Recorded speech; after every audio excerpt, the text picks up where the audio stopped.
Hey VC, my name's Harvey and welcome to the latest video upload for my channel Spinning the Black Circle. Today's topic is vinyl reissues. Where should you invest your money? Is it best to invest in remastered 180-gram reissues, repressings of classic albums or back catalogue? Or do you hunt down original pressings or use second-hand record shops to restock that collection? And it's a tricky one. So we're going to walk through some of the variables and some LPs that I've had some experience with, and try to answer that question. But I suppose a point of context as to where we are first. So vinyl, of course, for those who don't know, had its heyday enjoyed its heyday in the 60s, 70s, probably through the mid 80s, and that's because records, as we then called them, were probably the only viable format other than compact cassettes during that time. Yes, there were other alternatives. 8-track had its time in the early to mid 70s, but essentially vinyl was certainly front and centre, the dominant format until the mid 80s. Then along came CDs, and certainly by the mid 90s, over that 10-year span, as a commercial force or a product, CDs and therefore digital all but wiped out vinyl, other than for avid enthusiasts, or those sensible enough to hang on to their record collections. And of course that leaves us with a dilemma now, because the pressing plants closed at the time, and now there are only a small number of active pressing plants globally under demand, and I think that's been addressed. So there are stories about pressing plants opening across Europe and the States, but that's a gradual thing, and also vinyl still isn't produced anywhere near the scale it was when it was at the top of its selling power in terms of a format. If you think back to Michael Jackson's Thriller selling somewhere like 40 million copies, Eagles' greatest hits 20 to 30 million, AC/DC's Back in Black somewhere around 25 million. That's 4 or 5 times more than the vinyl that's been sold last year globally across the vinyl format. So we're in a different environment, limited amounts of pressing plants, but still there's this thing, isn't there? There's this suggestion that technology's improved and that remastering processes have improved, and that a heavier vinyl somehow gives you a better sound. So it's trying to strike that balance between, is this record companies just preying on record buyers like you and I to purchase again something that we own 3 or 4 times, which I'll go through some of that in a moment in terms of the selections I made, or is there something in it? Is it a level playing field, and is it best simply to have faith and buy these reissues, or should you be more discerning? So I'm going to cover that now. So let's do this in 2 parts. I'm going to kick off by walking through some LPs that were originally released in the 90s, in the CD era, and which an original pressing on vinyl would come at considerable cost, but have been reissued, recently reissued in the last 10 years. And in the first artist I want to start with, I think these guys, for me, have done this incredibly well, and it's the Smashing Pumpkins. So this is their debut LP, Gish. So reissued in 2011 on Virgin Records, and just a lot of care gone into every aspect of this reissue. I've no idea how much an original pressing of Gish costs, because I haven't investigated that. But everything from most importantly, the quality of the mastering, to these are hardback sleeves with polyline sleeves as well too. So I think it wasn't definitely in conjunction with Billy Corgan and the band. But the first of these Smashing Pumpkins reissue, Gish, is an example of something that came out in the CD era, would cost fans an arm and a leg, I think, or certainly quite expensive to get hold of a early pressing of Gish. But where the reissue program has been done with care and attention, and where it really is worthwhile picking up a copy of this. So I haven't heard original pressings of the Smashing Pumpkins album, because I owned them on CD, not vinyl at the time. But Gish is really good. Even better is Siamese Dream. So Gish is a single LP on the reissue, but Siamese Dream is a double album. Again, lots of care and attention to the quality of everything, from the mastering to the artwork. All of the artwork has been changed on these classic Smashing Pumpkins LPs. That's not the original pressing. The colour scheme's all been changed around, but the mastering is superb. I guess quite difficult too to capture a Smashing Pumpkins LP on vinyl because of the dynamic shifts. So it's that Pixies influenced thing of going from a whisper to a scream, in a millisecond, which is what Smashing Pumpkins were known for during this era. So I imagine that's quite a difficult mastering process, but it's been done superbly well. And this is a double LP. It's not a cheap double LP, but again, this will probably be about half the price or less than picking up an original pressing. Interested in comments from VC on what the original Smashing Pumpkins vinyl pressings sound like, but to my mind, if they sound better than this, then they must be unbelievable, because this Siamese Dream sounds fantastic.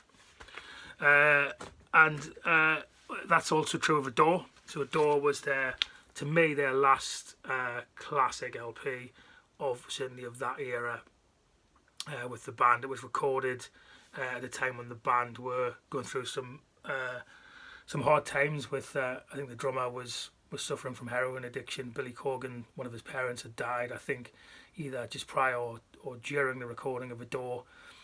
So it has a really downbeat, somber feel to it. It's more electronic. I think it's heavily influenced by The Cure. And again, this is a double reissue via the same reissue program on UME Records and Virgin Records. And everything again, from the mastering to the quality of the package is amazing. But the piece de resistance of that Smashing Pumpkins era reissue program, Smashing Pumpkins reissue program, is definitely Melancholy and the Infinite Sadness. So the reissue will probably cost you round about the same, or maybe slightly less, than an original pressing of this, because the original pressing, I think, was a 2 or 3 LP on vinyl. This is a 4 LP remaster on 180 gram vinyl, and it's in a box set. And the care and attention, I mean, the artwork is worthwhile updating on this, because that's just a superb illustration. But if you unbox it, it may be expensive, but you get a lot. So you get 4 individual LP sleeves inside, fully illustrated with their own inner sleeves. Just walk you through those. Just a lot of attention to detail in this reissue. And then in addition to that, you get a full illustrated lyric sheet on Melancholy. It's got that kind of heavily Billy Corgan influenced retro feel to it. And then there's also a 30 plus page booklet which walks through the background to every track on the album, and is illustrated with photos of the band looking a lot younger than now, obviously. But in terms of something where I think artist involvement is the key for me. So Billy Corgan was involved in that reissue program, and it's clear that his ethos was to if these things are going to be expensive, then make sure that they're incredibly well done. So everything from the music to the packaging of that Smashing Pumpkins reissue program for me is superbly well rendered. And that's also true, just briefly, of the Soundgarden reissue program. So similar ethos, different sleeves, well mastered, double LPs, well put together. So this is a Bad Motorfinger. So I think for me it's a difficult decision as to whether this is their best LP or the one that followed it, which is Super Unknown also here. But these two are audiophile releases, double LP, really well mastered. Packaging is fantastic. Again, would be pretty expensive if you've got an early vinyl pressing. I mean, you can get reissues of these that are single LP and just the normal price of a single vinyl, but these deluxe editions, potentially collector's item. This is a hologram sleeve of Bad Motorfinger. So something that I can cherish and hang on to. But so these are examples with Soundgarden and Smashing Pumpkins of where the reissue program, really is about taking an album that was predominantly or even solely available on CD or limited quantities of vinyl in the 90s, and thinking about fans who may want to collect these on vinyl now, and doing the right thing. And that's also true of the last one in this 90s category, which is by Emmylou Harris, and this is Wrecking Ball. So this took me something like 2 years to get my hands on this, because it was a record store day release about 2 years ago, I think. 2 record store days, 2 years ago on Record Store Day. And original pressing is very expensive. I think around about £120 for a mint or VG original pressing. I missed the Record Store Day issue of this, so I had to hunt this down on import. But boy, is it worthwhile. This is one of the best sounding LPs I own. Because on CD this sounds quite steely. It sounds quite metallic. It's a Daniel Lanois produced LP, famous Emmylou Harris LP, but it does sound pretty artificial on CD. And I always thought that with hearing this remastered on this is over a 3 LP set with an additional album of extra tracks, unreleased tracks, but incredibly worthwhile. So something like $70, including import taxes and postage and packing, and could be quite difficult to get your hands on. But to me, so £50-60 I would say, compared to what would be something like £120 for a single original pressing that isn't deluxe. When it's done as well as this, then I think this is an example of where record companies and artists can take that original output and do something for fans that, that might be expensive, but will give them something that they can really enjoy, and that either improves on the original, probably in this case, or at least stands up as a version of the album that's worth having. So that's 90s albums that have been reissued. So the second category I said I would discuss is which is reissues, 180 gram reissues, and what my experience has been. And to be honest, it's been mixed. So I think as an example of where this has been done well is Pink Floyd. So their issue program and the mastering that's been done via Bernie Grundman and James Guthrie. So this is a kind of early pressing, quite an expensive early pressing actually, with the postcards in. And this is the reissue, which you tend to get the sticker on, giving you the track listing on the front on the Pink Floyd reissues in the mastering process. But this definitely sounds crisper, just as warm but crisper and more transparent than this original pressing. I think I also found that with Dark Side of the Moon and Animals, and also The Wall. So original pressing early pressing is good, but again, Pink Floyd an example of where that is done well. And I would say, is that because it's done 180 gram vinyl? Who knows, and I'll come on to that later. But in terms of care and attention to the lacquer and the mastering and how it sounds for the final purchase, then Pink Floyd did this very well. And equally on Pulse, which I've just got on box set, which would cost you an arm and a leg on original vinyl. On Pulse, again, that's a superb sounding remaster. Now then, the last choice is slightly more complex. The second last choice is slightly more complex. So I want to talk about Kate Bush's Hounds of Love. Now, so she has just reissued all of her albums via her label Fish People, and according to the press, or according to the reviews, a careful remastering process where she's thought about fans, and attention has gone into these remasters, and which would be consistent with how Kate Bush operates. I think she's a very fan-orientated artist who wants to give fans value for money. But I think this has been mixed for me. I've got a copy of Ariel, which is superb. The reissues definitely improves on the digital copy, as does The Sensual World. But Hounds of Love is interesting. So I've got 3 copies of Hounds of Love here, and I'm going to walk through them from the latest pressing on Fish People to the earliest pressing. So this is the 2018 reissue, and I found this horrendous. It sounds like a CD in the worst sense possible. It's the vocals are sibilant. Everything sounds metallic. The soundstage sounds pretty flat, and it just loses for me the entire feel of the album. And I really did try to enjoy it. You know, I expected the opposite, I expected it to be absolutely superb, given the hyperbole around the remastering and how much attention she had placed in making these things sound good. So whether that was an example of where they used, a digital master tape, that's what it sounds like. And this version of Hounds of Love, 180 gram reissue, supposedly, for the benefit of the fans and making something sound an original, sound closer to the music, then whatever they were aiming for on that certainly didn't suit my taste, because it doesn't even sound like a vinyl record. So that's how artificial it sounds. Going back from that, this is it's an early pressing of Hounds of Love, and it sounds substantially better than in my opinion the Fish People remaster or reissue.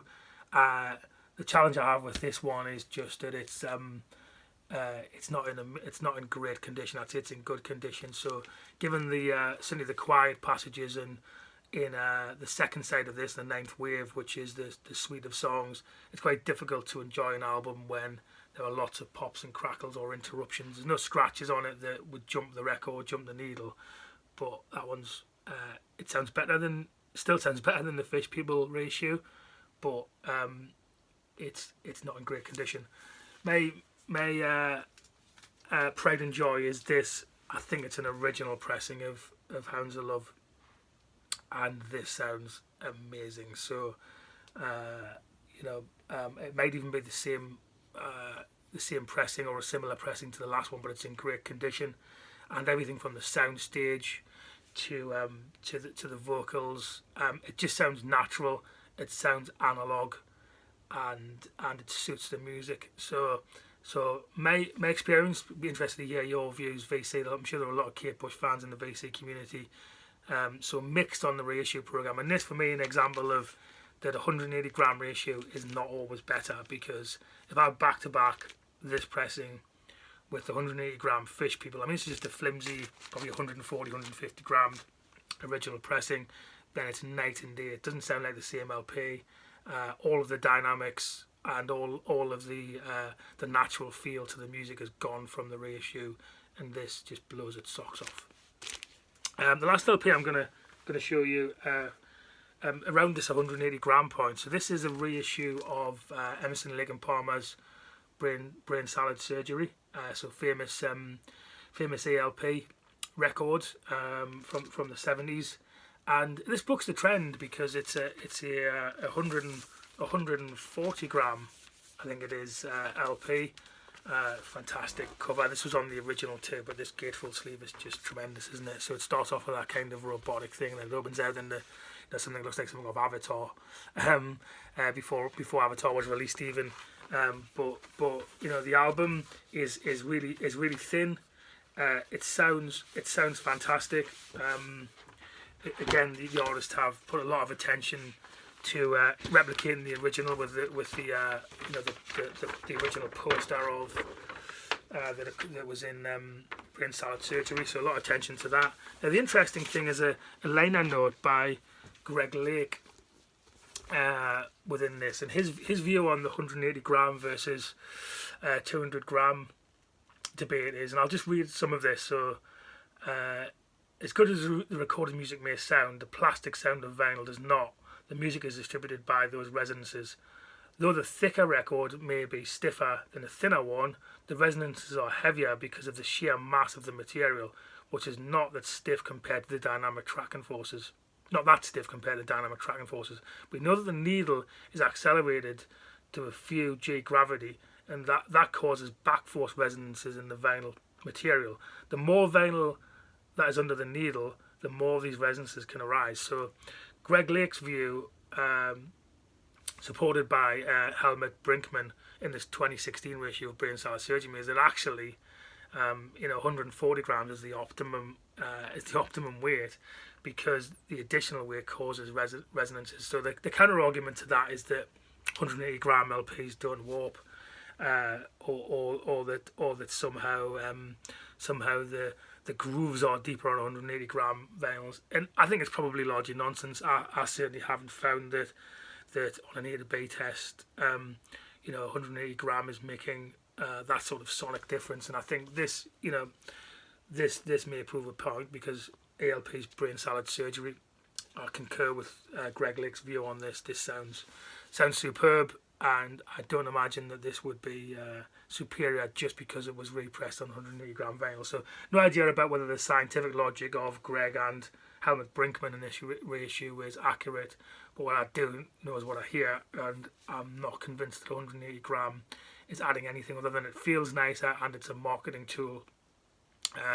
So those reissues from Smashing Pumpkins or Kate Bush, Pink Floyd, and Soundgarden, my view would be they sound better because they've been well mastered, not because they happen to be on, heavy, great quality 180 gram vinyl. So open to debate. Welcome the views of the VC in terms of whether or not reissues,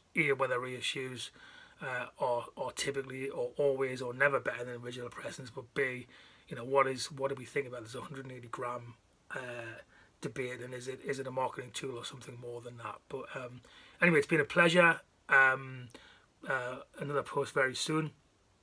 Meantime, take care.